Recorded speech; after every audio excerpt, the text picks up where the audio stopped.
Welcome to Mutual of Omaha's Wild Kingdom. I'm Peter Gross, co-host of the original Wild Kingdom with Marlin Perkins and Jim Fowler. You know, if there's one thing we've learned when filming Wild Kingdom, it's that nature can be harsh. Not all animals are strong and healthy enough to survive. In tonight's episode, we'll explore the relationship between predators and prey. Each plays an important role in keeping animal populations in check. The old and sickly animals are naturally weeded out, leaving the strong and healthy to produce the next generation. In fact, birds of prey like this owl are only successful about 50% of their attempts to catch food in the wild. This reality can seem harsh, but it's absolutely necessary to create that delicate yet natural balance of animals in the wild kingdom. So sit back and relax and enjoy Mutual of Omaha's Wild Kingdom.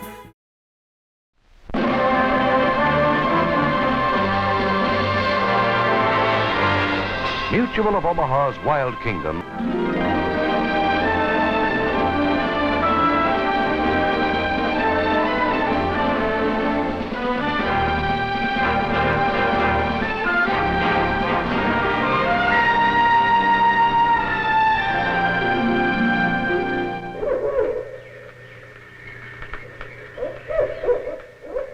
Welcome to Mutual of Omaha's Wild Kingdom. We're listening to the call of the barred owl. Listen.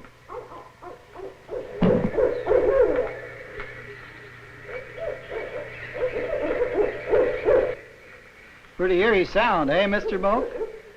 The hooting of the barred owl is a sound that's commonly heard in one of the most mysterious and enchanting regions of the world, a water wilderness we call the land of quaking earth. Mr. Moak, I'm not sure you'd do too well in that land, particularly after you see the kind of animal that Jim Fowler has over there in the den. Now you stay right there while I put the owl back.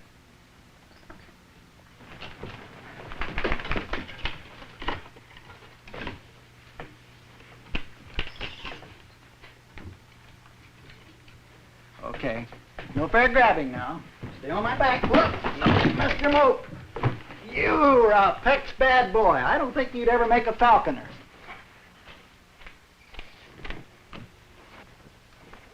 Moak, you better not get too close to him now, because he's not going to be afraid of you like that old owl.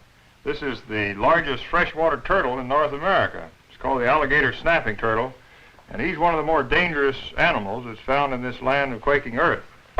His weapon is this very powerful jaw and that sharp beak. And he can almost take your leg off if he happens to catch you. Yeah, he's known as Mr. Amputator.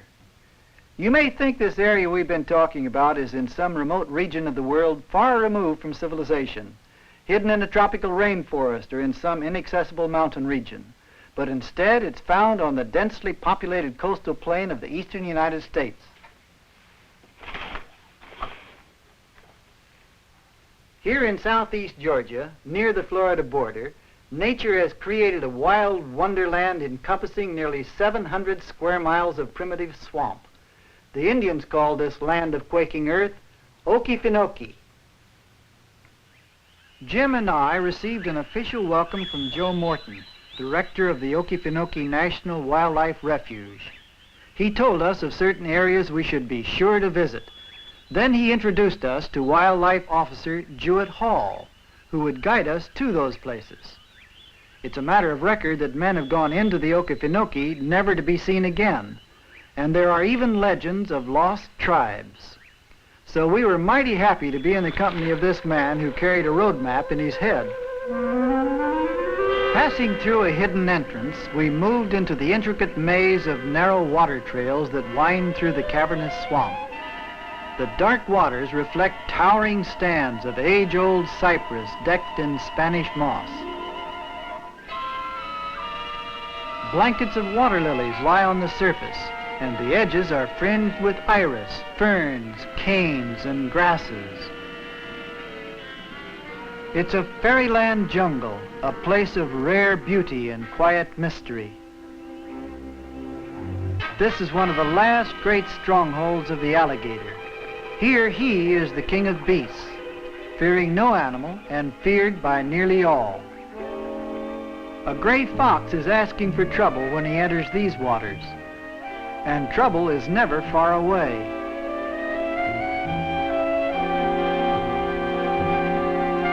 This fellow got out just in time. Our first glimpse of a bear was a foretaste of an adventure in store for us later. One of the real dangers in traveling through the swamp is the water moccasin, who often suns himself on low, overhanging branches. We wanted to catch this one, and because he's extremely poisonous, great care must be taken in handling him.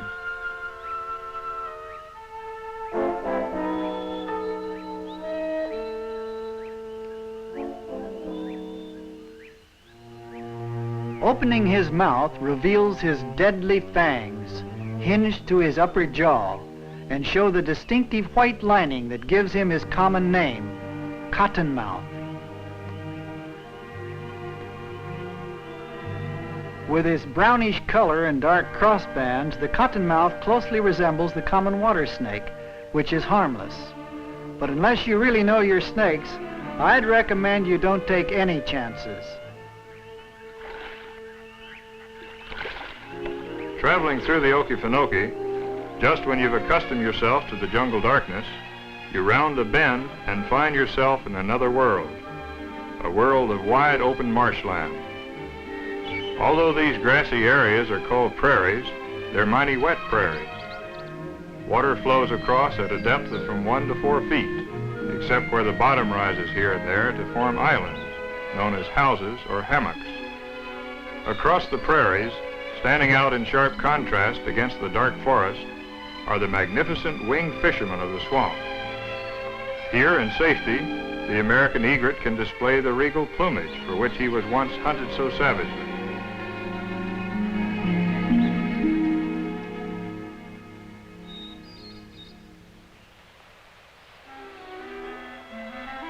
The Okefenokee is a happy hunting ground, not only for the zoologist, but for the botanist as well. Many rare plants have been discovered here, including one that bears the nickname soap plant. Naturally, we had to test it. You have to be careful where you wash your hands in these parts. In the early days, it was the only soap the Indians of the swamp had. It really cleaned. It looked as though my splashing had frightened a raccoon out of the water. But I was not the real cause of his concern.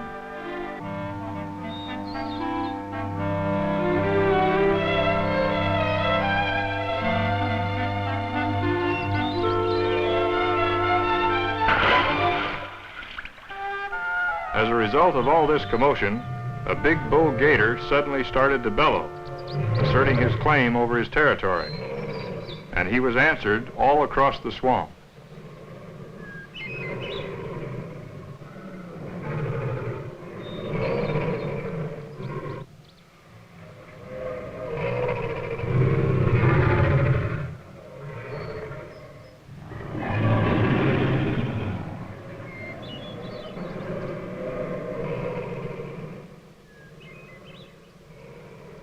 In the Okefenokee, you can never be sure that what appears to be solid ground is really solid. Much of the vegetation, even the trees, are not in contact with the ground at all, but are rooted in the floating upper crust of the peat bed. Hence the name Land of Quaking Earth. Of course, I had to try it out.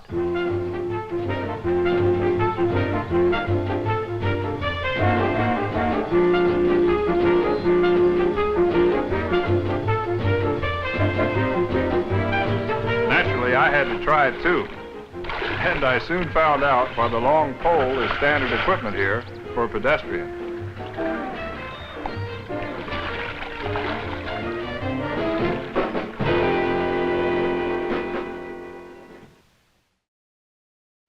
You're probably familiar with the famous Stephen Foster song, Way Down Upon the Swanee River. If so, you may be surprised to know that the Okefenokee contains the headwaters of the famous Swanee River, which carries most of its waters out to the Gulf of Mexico. Unlike some swamps in which the water is stagnant, the Okefenokee contains pure water that flows slowly but continuously across the open prairies, through the dense forests, along alligator trails and twisting water courses. Here and there, an island rises out of the water, and on one of the larger islands, we established our camp.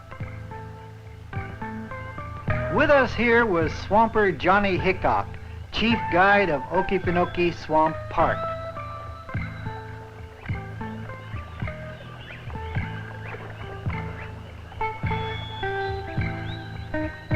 Johnny was a walking library of swamp lore. One of his tales concerned a secret island in the swamp said to be the most blissful spot on earth. Unfortunately, he didn't know where it was. So Jim and I set off separately to explore the island we were on.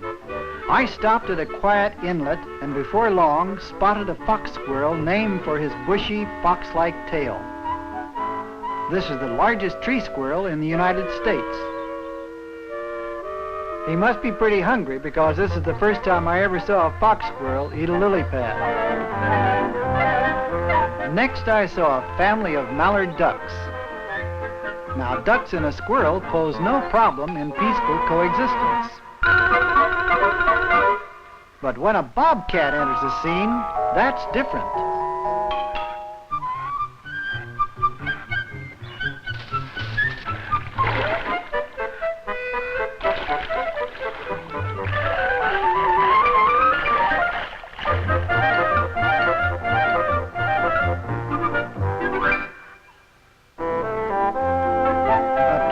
No place to escape from a hungry bobcat.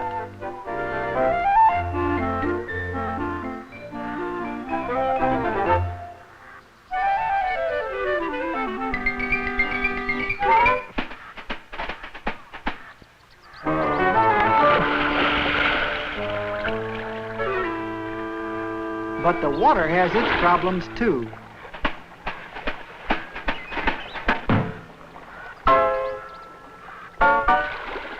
Now the bobcat goes back to chasing the ducks, and this is his fatal mistake.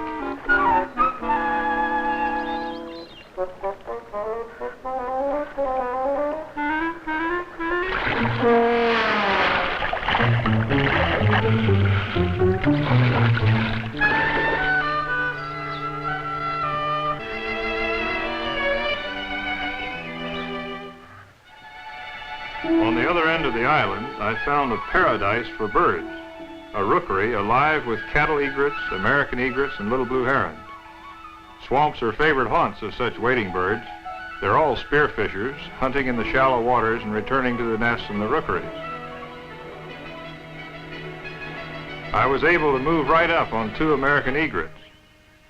They were young ones and still at the awkward age, not yet expert in flying.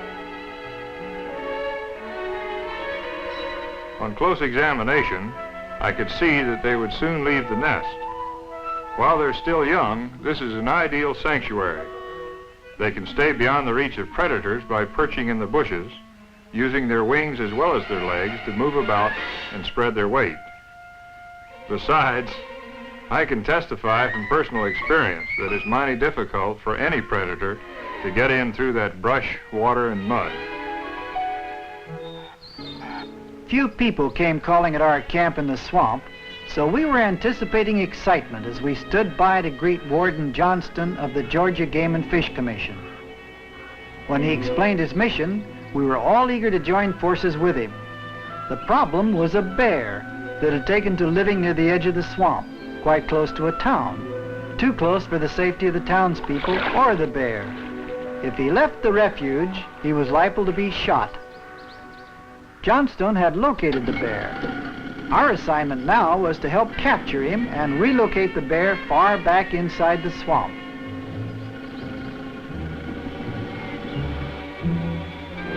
Our plan was to drive the bear up a tree and rope him there. But when we came out into a small lake, what we saw made us quickly change our strategy. The bear was in the water, and if we tried to run him ashore, we'd lose him. The only thing to do was to try to lasso him from the boats.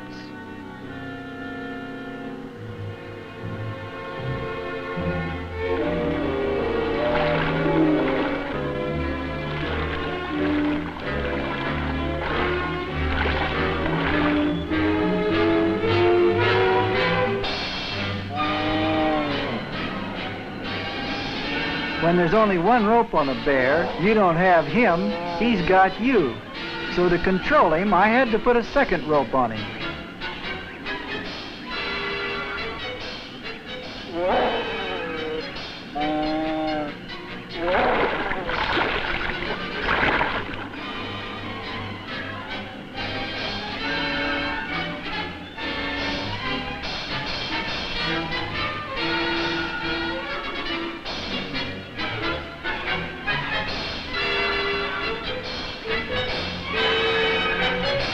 If I ever had doubts about the strength of a bear, they were ended that day. Even with 2 outboards working for us, the bear could outpull us. What we needed was a foothold. So once we'd maneuvered him into shallow water, we had to abandon the boats and use our own muscles to pull him ashore.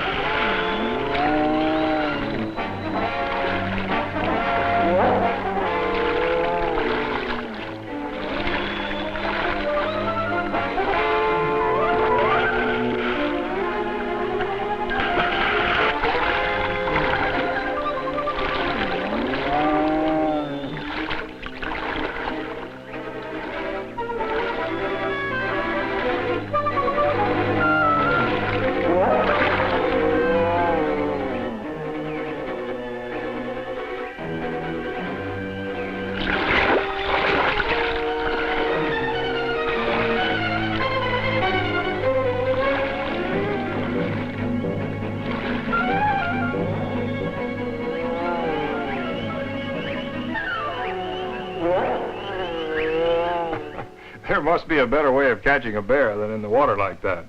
It's one thing to get a rope on him, but it's another thing to handle a bear safely and still be able to transport him through the swamp.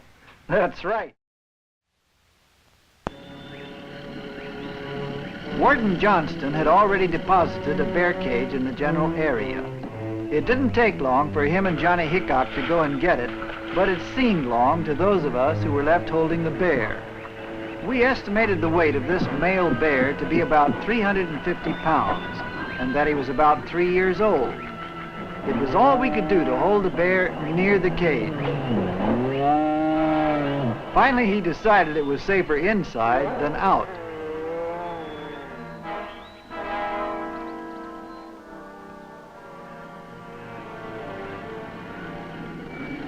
To support the weight of the bear and cage, 2 boats had been lashed together as a catamaran to give the required stability. Our route of travel had to be carefully charted because moving a caged bear through the narrow swamp trails of the Okefenokee is a difficult task.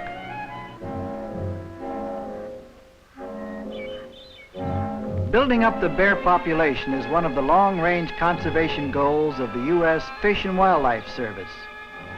So our job now was to select a large island in the interior of the swamp that would be a good habitat for bears, providing good cover and plenty of food.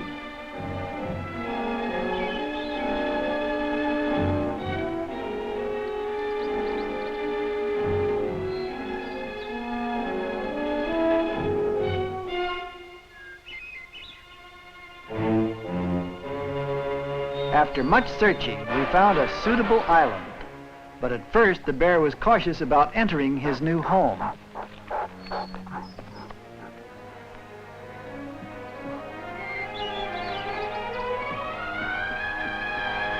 But once he got ashore, he set a new track record. We waited to see if he would adjust to his new habitat. It didn't take long for him to start ripping up the landscape to get at bark and pulp and other favorite delicacies.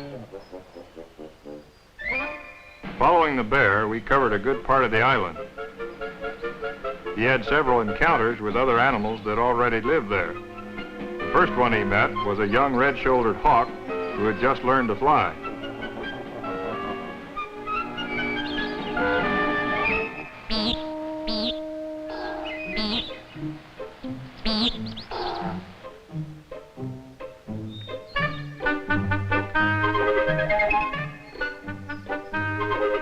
When he walked up to an alligator, it was a different story.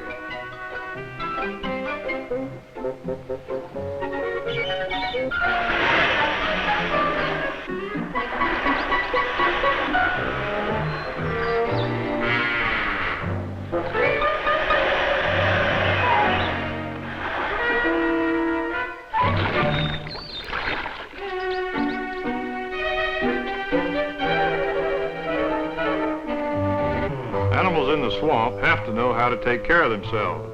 And when predators meet, there's bound to be a conflict. Now, a bobcat may think a young alligator is an easy victim. But a young alligator is one of the scrappiest animals there is.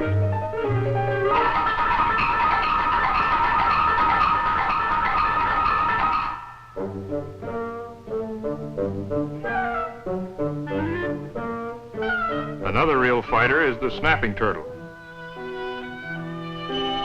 At the approach of a water moccasin, most turtles would retreat inside their shells, but not the snapper. For him, the water moccasin is a potential meal. The fangs of the snake and the powerful jaws of the turtle are both lethal weapons.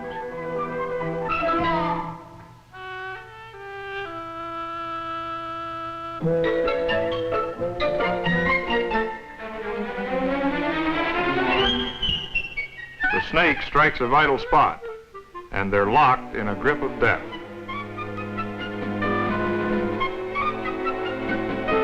The one animal on the island that usually comes out best in any encounter is the skunk, thanks to his experience with chemical warfare.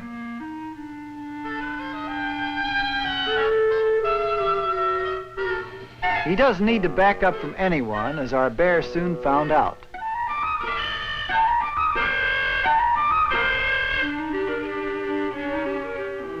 And he adds insult to injury by splashing water in the bear's face.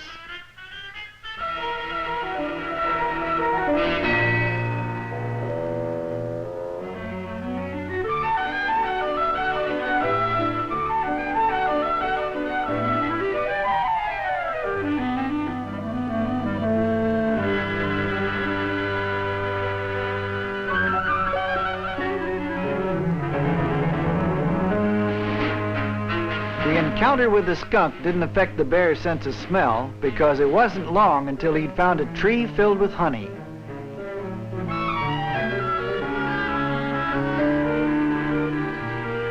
This is his favorite food. Finding it is a good indication that he will successfully adapt to his new home in this magnificent land of quaking earth.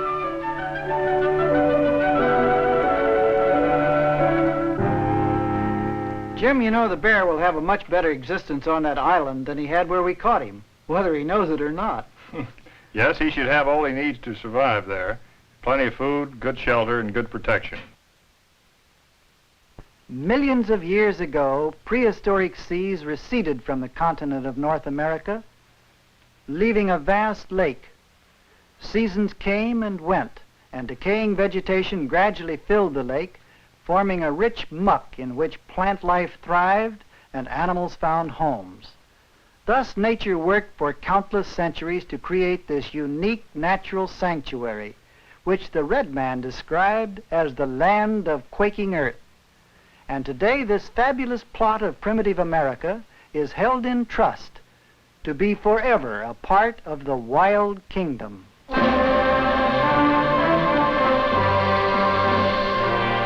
Mutual of Omaha's Wild Kingdom.